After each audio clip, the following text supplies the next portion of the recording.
Society of Accountants and others on it to really help business work through these changes. It's just started meeting, and in fact next week it'll be launching its own website.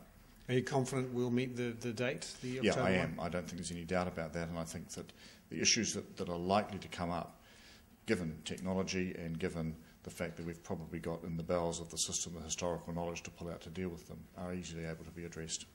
On the issue of income splitting, you've campaigned for it. Now that you're still Inland Revenue Minister, how much closer are we to it? We're about a month away from having a bill in the House to provide for what we're now calling income sharing, which will allow parents of dependent children up to the age of 18 to share their incomes between them. The benefit will be variable depending on the income level, but in some cases could be as high as just over $9,000 a year. So that's quite an incentive. It's an optional scheme. What I'm hoping is that will be into the House, as I say, late July, early August. Then it will go to a select committee. That's the commitment we have from the government. To some extent, all bets are off after that, but I think what we'll find is that this will open up a much bigger debate around household income.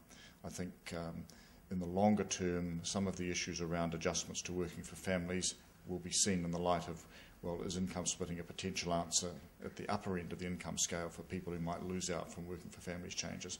So all I want is the bill to be before a select committee for a reasonable period of time to allow this wider debate to take place, and then hopefully us have a solution in place which would start around 1 April 2012.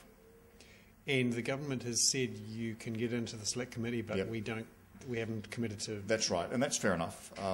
As I say, I think that the ground has shifted from the time we made that commitment just after the 2008 election.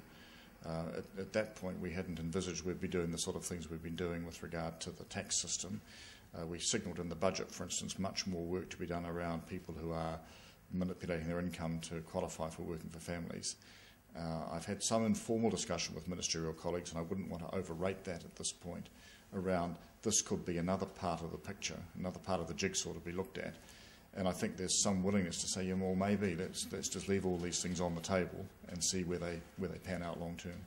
I understand one of the things you've talked about in the past is the issue of GST on rates and a tax on a tax.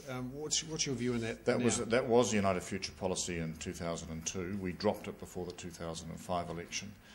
It still comes up. The reason we dropped it actually was not because of the GST issue, but because we actually think it's part of a bigger and separate issue about how local government is funded. I don't think the rating system is perfect by any means, but it's been very difficult to develop an alternative. And I must say, over the last 3 and a bit years, Len Brown and I have been conducting an ongoing sporadic dialogue. We began before he was elected mayor about how we might reform local body rating long term. And it's an issue that's still sort of sputtering away. But we haven't got to any definite conclusion, because I think the issues are bigger than tax. I think they're about how local government uses assets, the mix of charging versus a direct charge to ratepayers. I think issues like whether there is a central government contribution, etc., are all part of that mix. Very easy to talk about, but in practical terms a little harder to find a system that's going to work and suit all cases. But it's something that I'm quite keen, as time permits, to keep exploring, because I think that's where the long-term solution lies. Peter Dunne, thank you very much. Peter Dunne, the Inland Revenue Minister. He's also the leader of the United Future Party. Speaking here in another double-shot interview, I'm Bernard Hickey for interest.co.nz.